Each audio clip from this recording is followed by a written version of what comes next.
കേരള നേതൃത്വത്തിൽ മുജാഹിദീൻ AP അബ്ദുൽ ഖാദർ മൗലവിയൊക്കെ വലിയ ഭീകരനാണ്, സൂക്ഷിക്കണം കേട്ടോ. പാണക്കാട് തങ്ങളെ കണ്ടില്ലേ?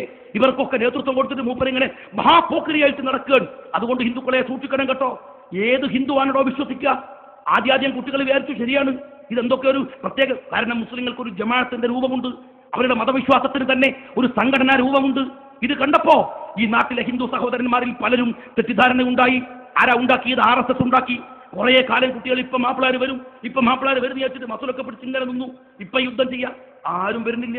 സമസ്ത പള്ളിമാരത്തെ ഉണ്ടാക്കി വേറെ വഴിക്ക് പോവാണ്, നേതൃത്വത്തിൽ മുജാഹിദിന് വേറെ വഴിക്ക് പോവാണ്, ലീഗ് വേറെ വഴിക്ക്, ആരെയും കിട്ടുന്നില്ല. കുറെ കാലം കഴിഞ്ഞപ്പോൾ മസൂലൊക്കെ കഴിഞ്ഞു. പിന്നെ കുട്ടികൾ സ്കൂളിൽ പോകാൻ തുടങ്ങി, പിന്നെ പെണ്ണെട്ടാൻ തുടങ്ങി, കുട്ടികളായി പായാരായി, അവരോരോ പടിയായിട്ട് പോകാൻ തുടങ്ങി. RSSന് പടിയില്ല, RSSന്റെ ശാഖ പിരിച്ചുവിട്ടു. നിങ്ങളറിയോ, ഇന്ത്യയിൽ 27 RSSന്റെ ട്രെയിനിങ് ക്യാമ്പുകൾ പൂനെയിൽ RSS രൂപീകരിച്ച കാലത്ത് അതിൽ 2 ട്രെയിനിങ് ക്യാമ്പ് കേരളത്തിലായിരുന്നു. ഒന്ന് പാലക്കാട്ട്, ഒന്നെന്റെ വയനാട്ടിൽ. ആ 2 ട്രെയിനിങ് ക്യാമ്പുകൾ പിരിച്ചുവിട്ടു. 1970കളിൽ ഇന്ത്യയിൽ RSSന്റെ പ്രതീക്ഷയായിരുന്ന വിളഭൂമിയായിരുന്നു കേരളമെങ്കിൽ 1980കൾ കടന്നപ്പോ RSSന്റെ ശാഖകൾ ഒന്നൊന്നായി കേരളക്കരയിൽ പിരിച്ചുവിട്ടുവെന്ന് RSSന്റെ മുഖപത്രമായിട്ടുള്ള സംഘപരിവാരത്തിന്റെ മുഖപത്രമായിട്ടുള്ള സാമ്ന തന്നെ സമ്മതിക്കുന്നു. RSS പിരിഞ്ഞുപോയി.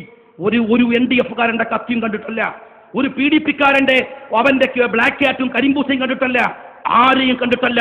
ഇവിടുത്തെ മുസ്ലിം ഉമ്മത്ത് മാതൃകാപരമായി ജീവിച്ചു കാണിച്ചു കൊടുത്തു. പാണക്കാട് തങ്ങളുടെ ഒരു പുഞ്ചിരി കൊണ്ട് ഇവിടുത്തെ മുഴുവൻ വർഗീയതയും അലിഞ്ഞു പോകുമാറ് ഇവിടുത്തെ RSSകാരന്റെ വാദങ്ങൾ മുഴുവൻ അവർ അറബിക്കടലിലേക്ക് വലിച്ചെറിഞ്ഞു. അതുകൊണ്ട് RSS നിലനിന്നില്ല. കത്തി കൊണ്ട് ലീഗ് ആരോടും മത്സരിച്ചിട്ടില്ല, പോരാട്ടം നടത്തിയിട്ടില്ല. ഇവിടുത്തെ ഒരു മതസംഘടനയും ആരെയും ആക്രമിച്ചിട്ടല്ല. ഇവിടുത്തെ ഈ മുസ്ലിം സമൂഹത്തിന്റെ മഹത്തരമായ ഒരു മാതൃകയെ കേരളക്കരയിൽ കൊണ്ടുവന്നത് നിങ്ങൾ മനസ്സിലാക്കണം. നമ്മൾ അങ്ങനെയാ വന്നത്, ജീവിച്ച് കാണിച്ചു കൊടുത്തു മുസ്ലിം ഉമ്മത്ത്. ഇവർ കുഴപ്പക്കാരല്ല, ഇവർ അനീതിയുടെ വക്താക്കളല്ല, ഇവർ തെമ്മാടിത്തരങ്ങൾ കാണിക്കുന്നവരല്ല. കൊള്ളാം, ഇവർ ഭരിക്കുന്ന ജില്ല കൊള്ളാം, ഇവർ ഭരിക്കുന്ന പഞ്ചായത്ത് കൊള്ളാം, ഇവർ ഭരിക്കുന്ന മണ്ഡലം കൊള്ളാം.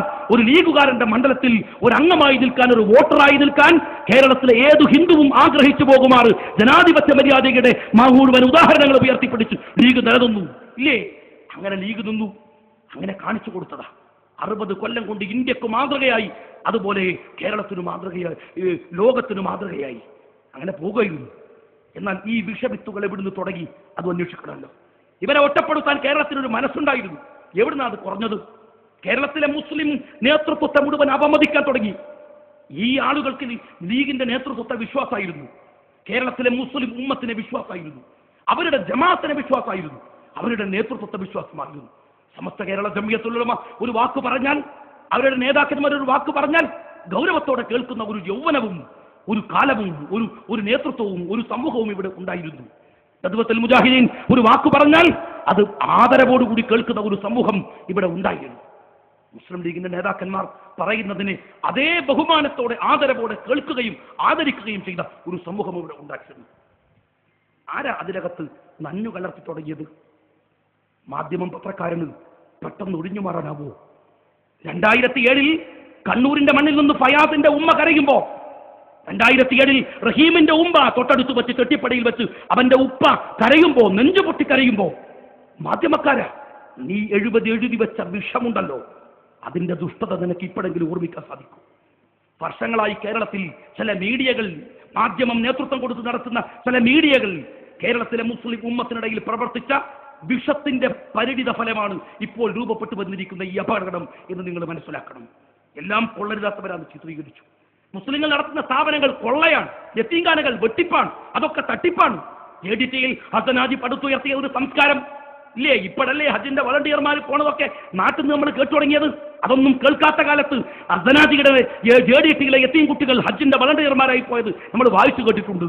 ഏഷ്യാഡിൽ പങ്കെടുക്കുന്ന വളണ്ടിയർമാർ അവിടുത്തെ യത്തീം കുട്ടികളെ നമ്മൾ കേട്ടിട്ടുണ്ട്. കേരളത്തിലെ ഒരു ഗംഭീര മാതൃക യത്തീംഖാനയായിരുന്ന ആ JDTയെ തകർത്തെറിഞ്ഞു.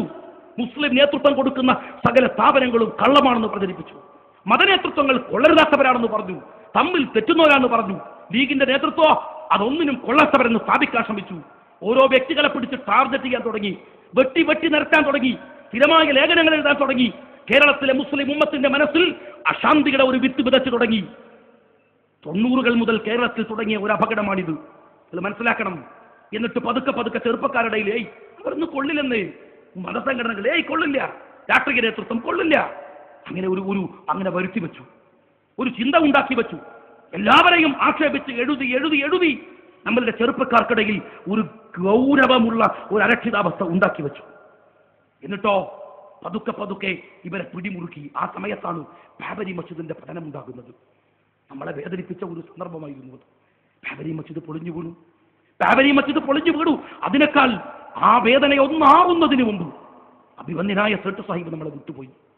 നമുക്ക് എന്തിഷ്ടമായിരുന്നു സേട്ട് സാഹിബിനെ. സേട്ട് സാഹിബ് വേദിയിൽ വെച്ച് ഇങ്ങനെ പ്രസംഗിക്കുമ്പോൾ നമ്മളുടെ മനസ്സിൽ ഇങ്ങനെ ഒരു കുളിരു പോലുമായിരുന്നു.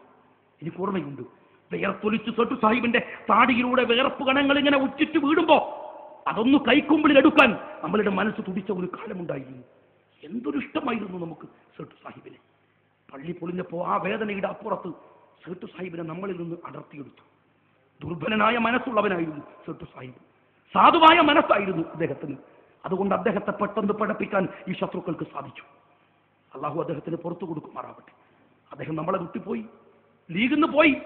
മുസ്ലിം ലീഗിനോടുള്ള അദമ്യമായ സ്നേഹമുള്ളത് കൊണ്ട്, അർദ്ധചന്ദ്ര താരാങ്കിതമായ ഈ ഹരിത പതാകയെ നമ്മൾ അത്ര സ്നേഹിക്കുന്നത് കൊണ്ട് നമ്മൾ സേട്ടുവിനെ കൈവിട്ടു, ലീഗിനകത്ത് നിന്നു. അപ്പോഴും നമ്മളുടെ ചെറുപ്പക്കാരുടെ മനസ്സിൽ എവിടെയോ ഒരു ചെറിയ മുറിവുണ്ടായിരുന്നു. ഇത് സമ്മതിക്കാതെ തരവില്ല.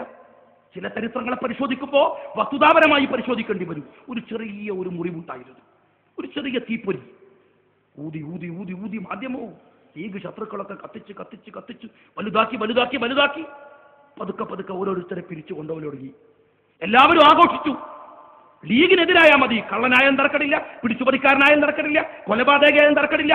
ലീഗ് വിട്ടുവരുന്നവൻ ആരും അവനെ സ്വീകരിക്കും. അങ്ങനെ ഒരു കൾച്ചർ വളർന്നു. പതുക്കെ പതുക്കെ പലരും ഉണ്ടായി.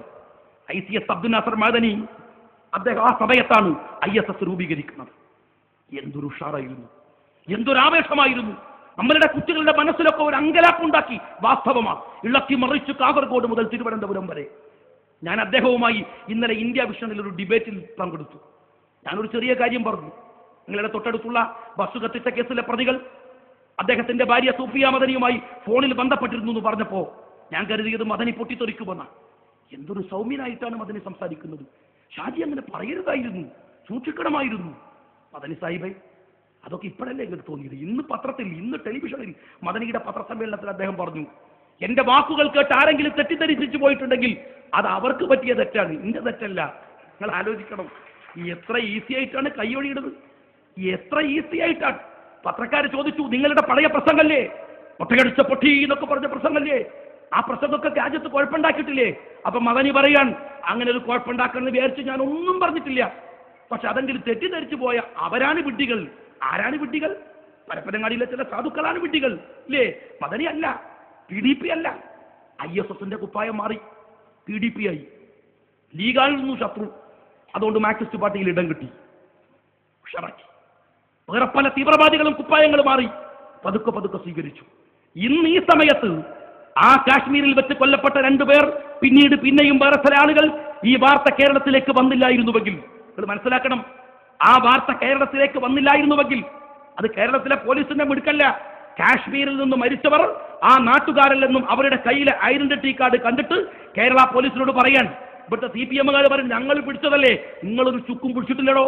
കാശ്മീരിൽ നിന്ന് പിടിച്ചിട്ട് ഐഡന്റിറ്റി കാർഡ് കേരളത്തിലേക്ക് കൊടുത്തയച്ചിട്ട് ഇതൊന്ന് നോക്കിയിട്ട് പറഞ്ഞു, ഓ ഇത് ഇവിടുത്തെ ആൾക്കാരാണല്ലോ, ഇവനല്ലേ ബസ് കത്തിച്ച കേസിലെ പ്രതി, മൂപ്പരറിയില്ല ഇതൊക്കെ പോയിട്ട് ആ കേസിലെ പ്രതിയെ വെറുതെ വിട്ടു ഇല്ലേ? അപ്പൊ നിങ്ങൾ അറിഞ്ഞില്ല ഇവനാ പ്രതിയാണ്, ആ പണിയെ പോലീസ് എടുത്തുള്ളൂ. അങ്ങനെ വന്നില്ലായിരുന്നുവെങ്കിൽ ഫെബ്രുവരിയിൽ കോഴിക്കോട് ചേരുന്ന NDF-ന്റെ സമ്മേളനത്തിൽ അവരൊരു രാഷ്ട്രീയ പാർട്ടിയായി പ്രഖ്യാപനം നടത്തുകയാണ്. അടുത്ത പാർലമെന്റ് തെരഞ്ഞെടുപ്പിൽ ഇതേ CPM-കാരൻ ആ രാഷ്ട്രീയ പാർട്ടിയെയും കൂട്ടിയിട്ട് തെരഞ്ഞെടുപ്പിനെ നേരില്ലായിരുന്നു എന്നതിന് എന്താണോ CPM-കാരൻ എന്റെ കയ്യിൽ തെളിവ്?